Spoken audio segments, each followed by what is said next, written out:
The following story has been brought to you by StoriesToInspire.org. The first address that I had after I got married, it was mamish a year after we got married, because we went this apartment, that apartment, was in a big rooming house in a bungalow colony, which for whatever reason in those days it used to be called the main house. And it was at the top of a hill. It was like a postcard surrounded by picture trees and a circle of bungalows. And we had my first son was born then, and it was a brick structure with large windows, and it boasted a tall chimney. It was mamish like the world was ours. There was a beautiful porch around it, and we were there. We had 2 rooms on the second floor in a bungalow colony. They were small, but it fit most of our belongings. We came to the country then. It wasn't a shiloh of what to pack. We took everything we owned.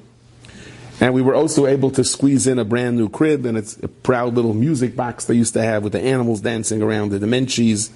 And they were like engaged in a perpetual dance, with Simchas Torah, and it entertained the baby for hours during the day, not at night. But so sometimes I look back and I think, we were in a make-believe trance. We were enjoying a very naive kind of a life, right? We weren't ready for the harsh roads. So one afternoon in the summer, about a week into the summer, we dropped off the baby by my in-laws, and I drove off in my then Koilel Chevy Buick. The front was a Chevy, the back was a Buick. I'm not going to get into that again. And we drove into town to pick up some odds and ends. Into town was no problem because it was downhill. The way up was a little anyway. And life for us at that point, life couldn't get any better, right? It didn't even occur to us to think that annoying smell of propane gas that permeated the building would be a problem. So we picked up what we needed, and we made our way, huffed and puffed, back up the hill. And as we turned onto the colony road, we noticed that something very exciting must have been happening. And on both sides of the truck were the local fire trucks, most of them pickup trucks and flashing lights. And I said, it doesn't make sense. They don't break out Kolowa so early. It was next door to Camp Aguda, Then we tried to approach the colony, and this very stern-looking, state trooper, they can look stern. He said, you have to turn around and go back. And we said, but we're in this colony. We're in the main house. And he gave us this look.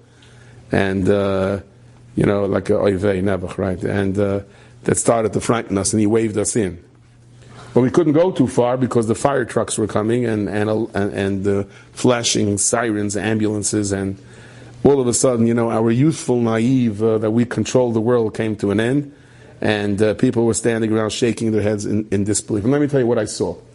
The walls of our beautiful main house that so proudly graced the colony had disappeared into thin air. When a gas explosion blew the gas-saturated bricks off the building into the air, and I found svarim that I had like a half a mile away in the forest that hikers picked up in camp. And the remnants of the walls and anything attached to them were now lying scattered on the ground. And the floor and walls between the rooms still stood there swaying in the wind. Okay? So propane gas is very dangerous. And there really is no utility as a company sends someone to fill the tanks once a week. But so, of course, we panicked because the crib was there it looked like a dollhouse with no walls. The crib was there, and the menchies were going round and around. But it just took us a second to realize that we didn't remember, did we leave the baby upstairs and ask someone to listen in, or did we bring the baby to my in-laws? Remember, we brought the baby to our in-laws, but that was that scary moment. We weren't sure. But imagine, like I said, imagine looking at the inside of a dollhouse with the exterior walls out. Anything that was attached to the walls, my svarim, were gone. They were all over the place. It became like a treasure hunt the rest of the summer. Anything that wasn't connected to the walls just stayed there. It's like it was like as if nothing happened. It's like the tables and the chairs, and everything on the inside was there.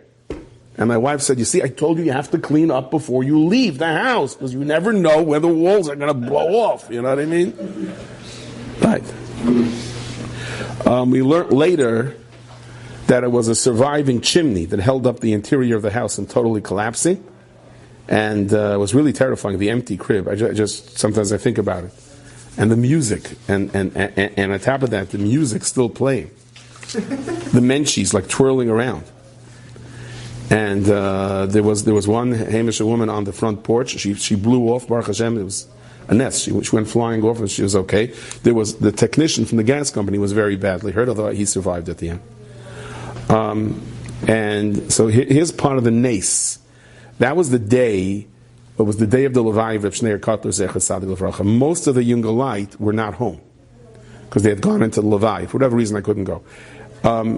Because most of the Yungalite weren't home, even though it was supper time, most of the women and children were still outside. We made that cheshbon. It was a passing thing, as if the Rosh Hashiva, even as he left this world, saved who knows how many lives. So the town officials roped the area around and placed a guard to make sure no one tries to climb up and retrieve any of their belongings. And but there was legitimate concern because they said the structure is not stable. And the next morning, a tractor came and threw a chain around the chimney and gave one pull, and it was like an amazing thing to watch. Boom! They're like in the cartoons. Okay. So we found another place to stay for the summer, and we have to re-buy our clothes, and the summer drifted back normal, but at least for a while, we said, wow, this world is very temporary, No one owns anything. It's like the Rebbeinu Shalom gives you a day, you go with that day. Enjoyed this story? Come again. Bring a friend. StoriesToInspire.org